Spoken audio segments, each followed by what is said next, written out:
world, especially in the Mediterranean area. He and all his family were devout and God-fearing. He gave generously to those in need and prayed to God regularly. Notice those two things. He gave generously to those in need and prayed to God regularly. One day at about 3 p.m, he had a vision. He distinctly saw an angel of God who came to him and said, Cornelius.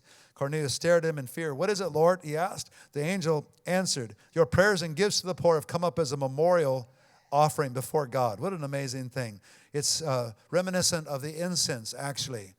Incense always symbolizes prayer. We see it in various parts of the Bible, very cool places in the Bible where the incense is going up. In the temple, it was symbolizing the prayer of the saints. So your prayers and your gifts to the poor both have come up as an offering before God. Now, send men to Joppa to bring back a man named Simon, who's called Peter. He is staying with Simon the tanner, whose house is by the sea. So what happens as a result of that is the first Gentiles got the gospel. There'd actually been some Samaritans, but then what they learned, because the Spirit fell in the middle of Peter's sermon, as they realized, it fell on Cornelius and his household. What better treasure than the Spirit of God? What better treasure than salvation? Because he prayed and because he gave to the weak, which is two things that are standards in our house, with the mercy warehouse and all the things we do with regard to that, and all the things we do with regard to prayer, and even in our services and all. That's why I couldn't hardly stay away from the church. I'm a house of prayer. I'm sorry, that's what I do. We are a house of prayer. Jesus said, I want you to be a house of prayer. So what does a house of prayer do? They pray. But they don't just pray for religious things. They don't mumble like the Buddhists, and go on and on chanting and everything. They actually pray something that means something to the world, right? That's what we do. So, So anyway, as we move into this Cornelius thing, Cornelius gave generously to those in need and prayed to God regularly. And I just want to say this. The result, he got saved, and the Jews understood that the church also belonged to the Gentiles. And most of us are Gentiles here. Aren't you glad for old Cornelius? Thank God for Cornelius. Because what got him is that the Spirit fell on him. He said, why are you doing that, Peter? You went and you became unclean. You became anti-Jewish.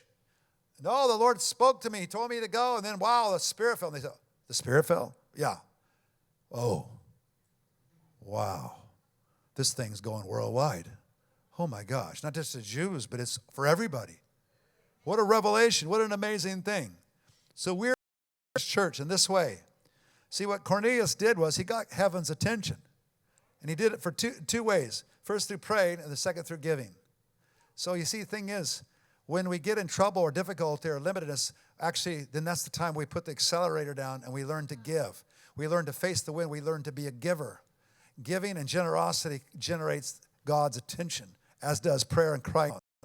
One side and the side, declaring, praying, and the other side being and representative of the church, like the light and salt that we are. So I want to just finish with this, and let's all just stand. Isaiah chapter 58, verses 6 to 12. Here's a great love style and lifestyle. I like that, love style. Here's a great love style for us in these days, and with our neighbors and our friends in the light of this crisis, all right? It's always the case.